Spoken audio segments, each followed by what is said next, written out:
Stuart Smith. Thank you, Mr Speaker. It's a pleasure to speak on the Social Security Amendment Bill number 3, Mr Speaker. But before I start, I can't resist, Mr Speaker, given the comments about how terrible it must be to be on the backbenches of the government, to remind the member that the worst day in government is better than the best day in opposition. Yeah. I'm sure you've heard it before. Yeah. The worst day in opposition will be familiar with the member. Yeah. Mr Speaker, this bill, I think, goes on a long-standing principle of the one benefit principle. That is, one form of income replacement for one particular circumstance, Mr Speaker. And I think that that is the key to this bill, and I think that we have to get that right. And I do share the member and congratulate his enthusiasm for supporting the bill to deal with the loopholes that are and have been identified. Absolutely, fiscal prudence is absolutely a great thing, and this government has spent a lot of time on getting its house in order in that particular area, and better public services is a major target for the government. Absolutely, Mr Speaker. So I think ACC and the accredited employer amendments, which is really about the dollar-for-dollar deduction from benefits, which an accredited employer, which is a really important part of the ACC system. And if I could just for a moment explain that situation, Mr Speaker. Employers have an ability to take over the payment of the ACC benefit to their injured employees and their medical costs for an agreed period of time. In return, they get lower ACC levies. And I've seen this through employers in my own electorate, and the culture change that brings to a business, where the business, not only from the employer's point of view, but all the employees take ownership of managing their health and safety. And I think that's a fantastic initiative. But what we have with this particular loophole is that the bill is written in such a way it could be read that an accredited employer's ACC benefits are not subject to the same dollar-for-dollar deduction as an ACC payment is. And for example, I've got an example here, Mr Speaker.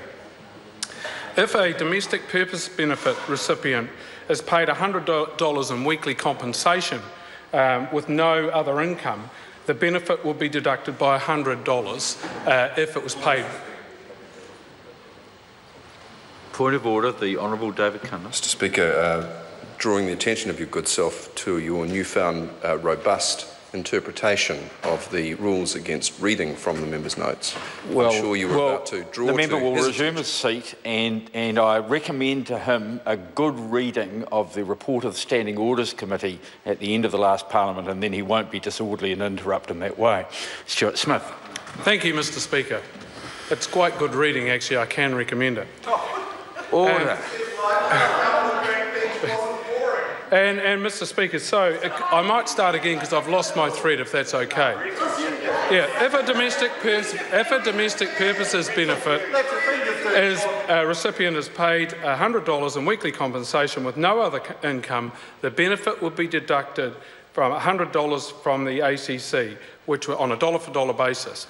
But if that person was paid the benefit from an accredited employer, then there would be no dollars taken off their benefit.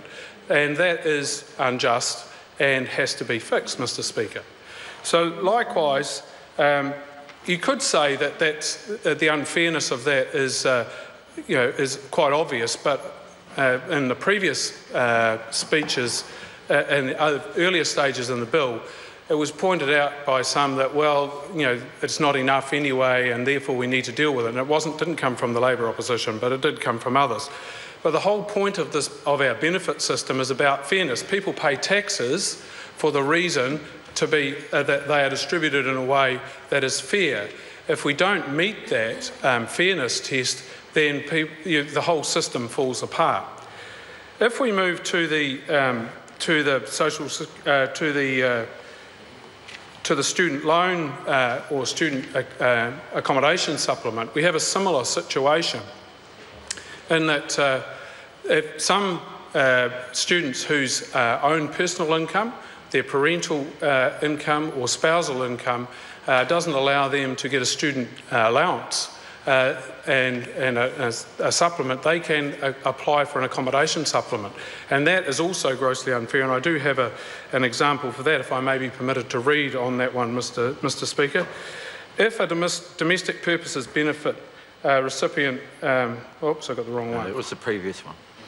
Yeah, a sole parent in Auckland with 2 children, and the maximum amount that can be paid in the accommodation supplement is $225 a week. In contrast, the accommodation benefit for a student is only $60 a week. So it is terribly inequitable. And the point is, I guess, on one level you could say if a student can identify that loophole and exploit it, then perhaps certain courses that we're taking at university would deserve a merit pass, I would have thought, Mr. Speaker.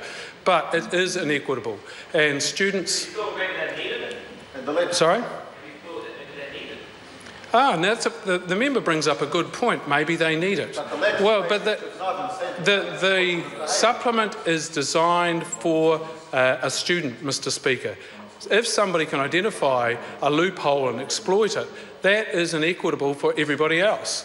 Simply encouraging people to exploit little loopholes like that is not good legislation, Mr. Speaker. It's not good law. It leads to everybody trying to exploit those loopholes, because, after all, we are a competitive lot, and we will try and find. That's what brought us out of the caves, after all. The fact that we're all able to try and exploit the little differences that are available there, Mr. Speaker. So I think that this bill aims to fix that particular loophole, and I think that's something I really support. The government is all about equity.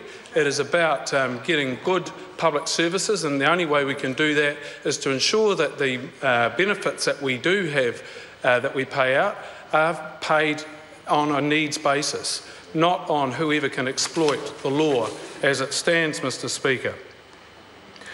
So, Mr. Speaker, I think there's not a lot more that I can say, unless you would like, if we could talk about perhaps Clause 4, which clarifies eligibility for the criteria, which is...